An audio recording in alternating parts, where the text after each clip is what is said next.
Good morning students. आज हम exercise 8.2 के क्वेश्चन नंबर 3 और 4 के बारे में बात करेंगे। पूरी की पूरी एक्सरसाइज दो थ्योरम के ऊपर आधारित है, जिसको हम मध्य बिंदु प्रमेय के नाम से जानते हैं। ये और इसका विलोम।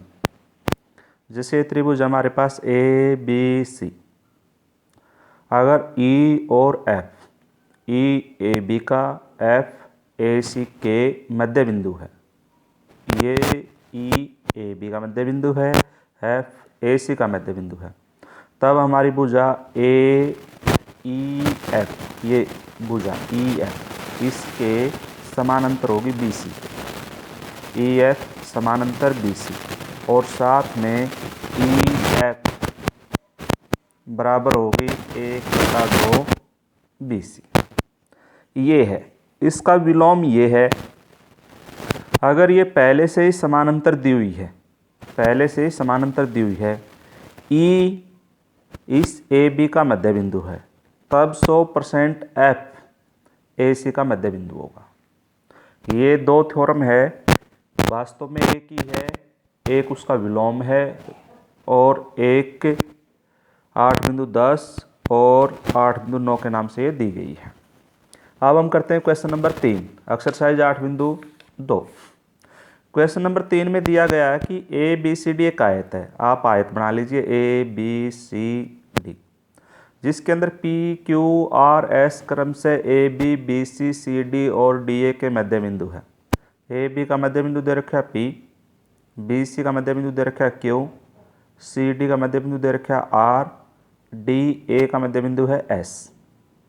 दर्शाइए कि चतुर्भुज पी क्यू आर एस एक सम चतुर्भुज है, समान चार भुजाओं से घिरी हुई बंद आकृति है। आपने मिलाया पी को क्यू से, क्यू को आर से, आर को एस से और एस को पी को। अब आपने सिद्ध करना कि पी क्यू आर एस एक सम चतुर्भुज है, यानी कि चारों भुजाएं बराबर है। पी क्यू बराबर है क्यू आर, बराबर है आर एस, बराबर है एस पी। ये हम जानते हैं। ए को अगर सी से मिलाओगे ये विकर्ण है ए सी, और इसी प्रकार बी डी भी एक विकर्ण है। लिखना कैसे है? हल लिखा, सबसे पहले दिया है, जो बातें दे रखी वो हमने लिख ली। ए बी सी डी एक आयत है। आयत का मतलब आप सभी जानते हैं, आमने सामने की भुजा बराबर है। जो ए बी बराबर है सी डी के और बी सी बराबर है डी ए के, ये लिख दी। आगे लिख दिया हमने पी क्यू आर एस क्रम से भुजाओं A B B C C D के मध्य बिंदु है। ये हमने देख लिए थे। ये ए बी का मध्य बिंदु, क्यू बी सी का, आर सी डी का और एस डी ए के मध्य बिंदु है। सिद्ध क्या करना? पी क्यू आर एक समचतुर्भुज है। प्रमाण, सबसे पहले हम त्रिभुज ए बी सी लेते हैं। ये देखिए आप डार्क की हुई है ए बी सी, ये त्रिभुज की ए बी सी। इसके अंदर स्पष्ट है P और Q, ये मध्य बिंदु है। P ए बी का मध्य बिंदु है, Q बी सी का मध्य बिंदु है। तो मध्य बिंदु प्रमेय से हम डायरेक्ट जो P Q है उसको लिख सकते हैं 1/2 AC, और साथ में P Q समानांतर होगी AC के मध्य बिंदु प्रमेय से। ये हमने लिखा है। P Q बराबर है 1/2 AC और P Q समानांतर होगी AC।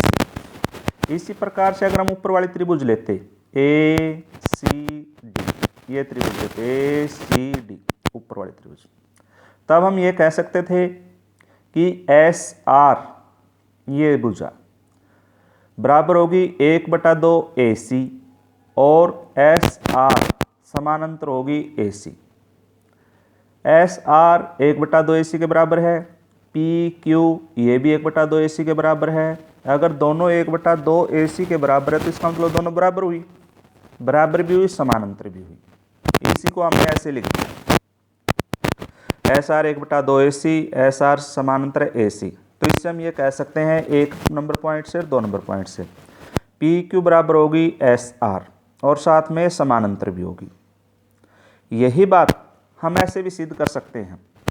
अगर आप ये त्रिभुज ले B C D, B C D, तब आपका जो पॉइंट है क्यू आर, ये बराबर होगा 1/2 बी डी के बराबर। और इसी प्रकार अगर आप नीचे वाली लोगे ए बी डी, ये त्रिभुज लोगे ए बी डी, तब आपका एस पी है, जो एस पी ये रहा एस पी, ये बराबर होगा 1/2 बी डी। अब आपका क्यू आर भी 1/2 बी डी के बराबर है, आपका एस पी भी 1/2 बी डी के बराबर है। इसका मतलब ये हुआ कि क्यू आर और एस पी ये बराबर है, जैसे हमने पहले कहा था। तो इसको हम ऐसे डायरेक्ट लिख लेंगे, क्यू आर बराबर है एस पी, ये एस पी है, और साथ में हम लिख सकते हैं क्यू आर बराबर है एस पी बराबर है 1/2 बी डी। अब इससे आगे ये आयत दी हुई है और आयत के विकर्ण में सब बराबर होते हैं, तो हम लिख देंगे ये आयत के विकर्ण बराबर है ए सी बराबर बी डी। 2 से भाग देंगे तो इसका भी 1/2 लिख सकते हैं, 1/2 इसके भी लिख सकते हैं। यहाँ पर आपने देखा था जो 1/2 ए सी है वो पी क्यू के बराबर था, साथ में एस आर के बराबर था, और 1/2 बी डी है वो आपने यहाँ पर देखा था क्यू आर और एस पी के बराबर है। इसका मतलब पी क्यू एस आर तो पहले से ही बराबर थे, ये बराबर होंगे क्यू आर एस पी के, यानी कि चारों बराबर होंगे। P Q S R Q R बराबर एस पी, ये चारों भुजाएं समान है, ये P Q Q R R S S P, और यही हमने सिद्ध करना था कि एक समचतुर्भुज है, चारों भुजाएं बराबर है तो समचतुर्भुज हो। ये था हमारा क्वेश्चन नंबर 3। इसके बाद है क्वेश्चन नंबर 4। क्वेश्चन नंबर 4 भी हमारा आसान है, वही 2 थ्योरम पूरी की पूरी एक्सरसाइज में काम करेगी। दिया क्या है, ए बी सी डी एक समलंब है। समलंब आप जानते हैं कि सम्मुख भुजाओं का एक जोड़ा समानांतर होता है। जैसे यहाँ पर मैं बताऊं तो आपको ए बी सी डी एक समलंब है, इसमें दिया हुआ है कि ए बी समानांतर है सी डी। एक जोड़ा समानांतर होता है, दूसरा असमानांतर होता है। बराबर होना जरूरी नहीं है, समानांतर होता है। साथ ही इसने बताया, साथ ही बी डी एक विकर्ण है, बी को डी से मिला ये एक विकर्ण है, इसी प्रकार ए को सी से मिलाएंगे ये भी विकर्ण है, और ई भुजा ए डी का मध्य बिंदु है, ये ई है, ये भुजा ए डी है, इसका मध्य बिंदु है।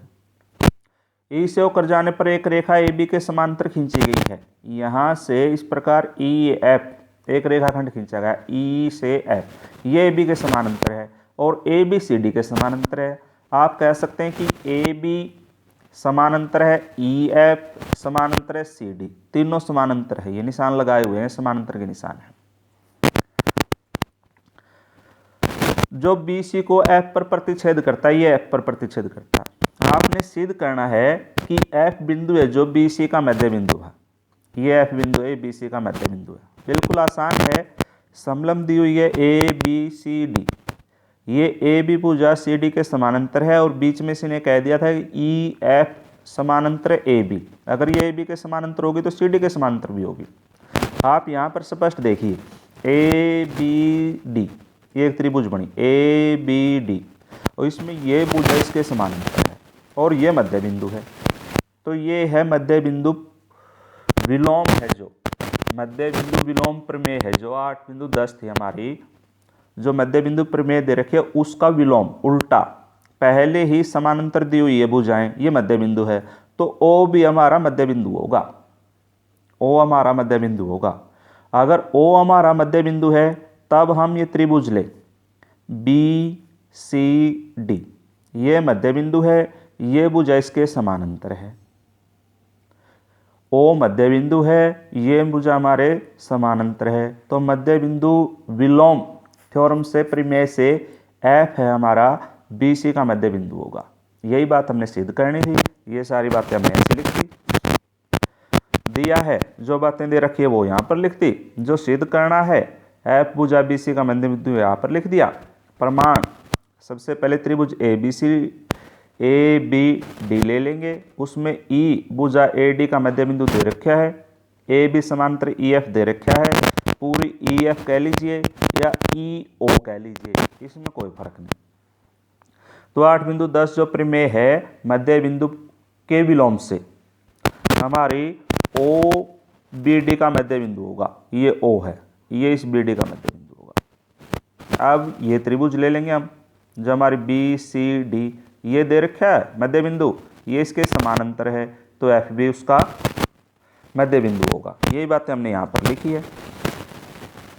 ओ भुजा BD का मध्य बिंदु ऊपर सिद्ध किया जा चुका है। AB समांतर EF, ये इसको हम लिख सकते हैं AB समांतर CD, तब EF समांतर होगा CD, या OF कह लीजिए। EF को पूरा EF, इसका आधा हिस्सा है OF, अगर पूरा समानांतर तो आधा भी समानांतर होगा। यहाँ पे लिखा और लास्ट में वही बात हमने लिखी है कि 8 बिंदु 10 से F भुजा BC का मध्य बिंदु होगा। यही बात हमने सिद्ध करनी है। थैंक्स। 2 क्वेश्चन है, आपने करने हैं, ना समझ में आए तो आप पूछ सकते हैं।